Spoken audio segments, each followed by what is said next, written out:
Minglaba. This Burmese greeting means, may you be blessed. Before I continue, I humbly invite you to a brief moment of silence to honor the countless Rohingya men, women, and children whose lives have been lost to violence and persecution.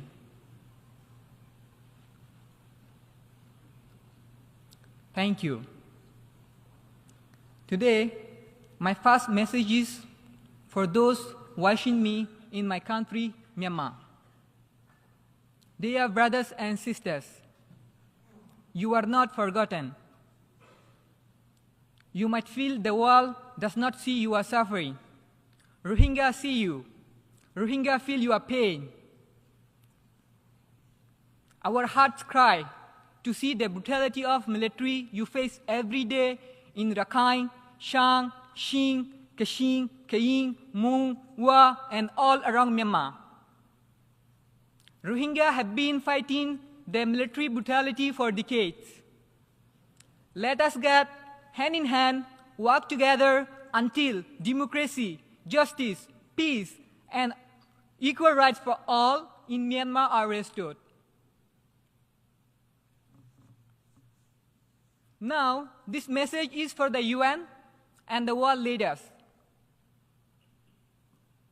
It has already been more than 8 years since the Rohingya genocide was exposed. Where is justice for Rohingya?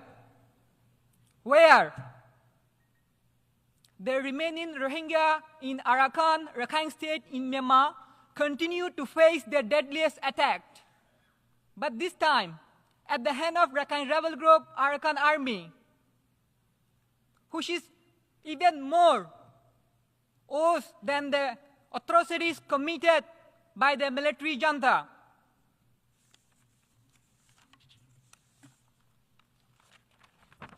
These people were killed in a drone attack by the Arakan Army on 5th August 2024.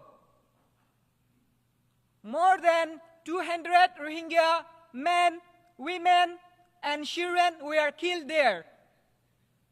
Another 600 Rohingya civilians were massacred by Arakan Army.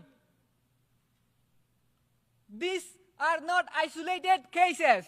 They are a part of a systematic campaign.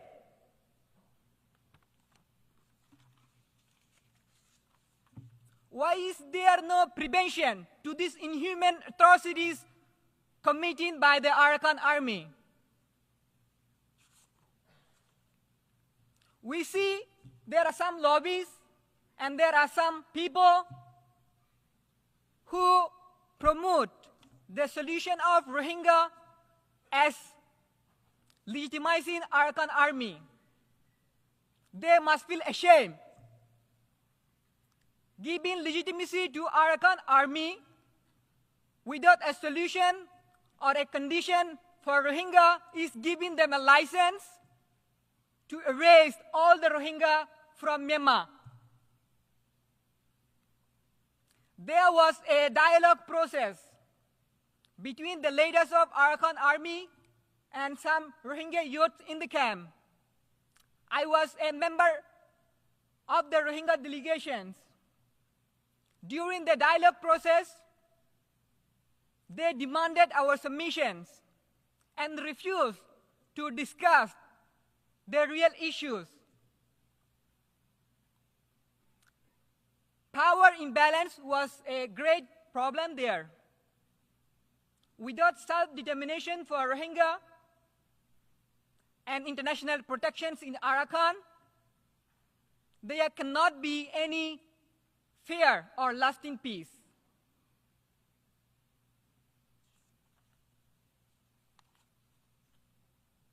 Any initiative about Rohingya without the Rohingya in the camp, from decision making to nation building, is unsustainable and unjust.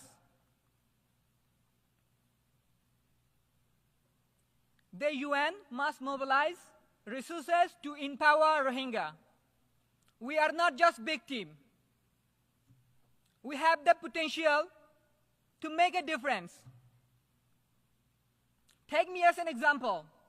I fled Myanmar during the 2017 military genocide, and I was in the refugee camp in Bangladesh for 7 years. Understanding the importance of education for Rohingya, I applied to more than 150 universities all around the world. But most of them said no, because of legal obstacle and because of my identity as a Rohingya. But I didn't give up. Today, I am a student at New York University, making history as the first Rohingya from the refugee camp in Bangladesh to be studying here. Thanks to the US, State Department, and the government, and the Bangladesh, and some other organizations and friends, especially Amnesty International, Young Activist Summit, DAB TV, and Victim Advocate International, and all of my friends who have been supporting me behind to make this possible. There are thousands of Rohingya students like me in the refugee camp, forced to destroy their life with no access to higher education. Why does the world care so little about that? Why is there no initiative to support Rohingya students? Imagine, I came all the way from the refugee camp to the New York University, and I may have to stop my studies from the next semester because of not having financial support. It is not a big burden for a university to offer 1 or 2 scholarships to Rohingya students per academic year. An university in Bangladesh called Asian University for Women, AUW, already has been providing scholarship to Rohingya girls. Why can't other universities accept Rohingya boys? The world must support universities like AUW and push other universities to help Rohingya get access to higher education. It is also not a big burden for member states to offer some scholarship to Rohingya students annually. I'm grateful to the great Philippines and Japan for already creating example by providing some scholarship to Rohingya students. I request member states to join these countries and open their doors to higher education for Rohingya students. Excellencies, while we work to deliver justice to Rohingya, we must not leave Rohingya suffer and Rohingya go through uncertainty and adversity. There are 4,700 Rohingya in indefinite detention in Malaysia. There are hundreds of Rohingya in India also face detention and even deportation to the genocide in Myanmar.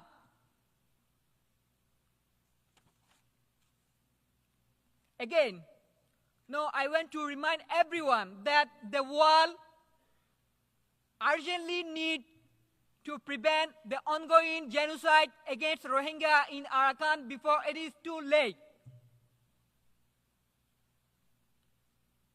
And there must not be any justification for the atrocities committed by both military and Arakan army. These perpetrators must be held accountable.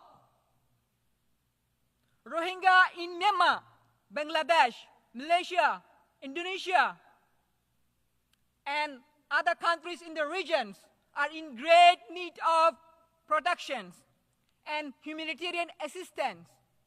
We want ASEAN to play a role to be helping these people.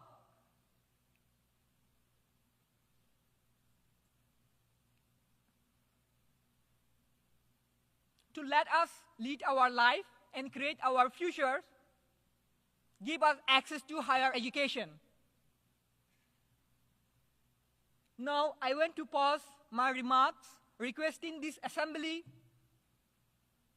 for a specific measurable, achievable, and realistic plan for a sustainable solution of the Rohingya crisis.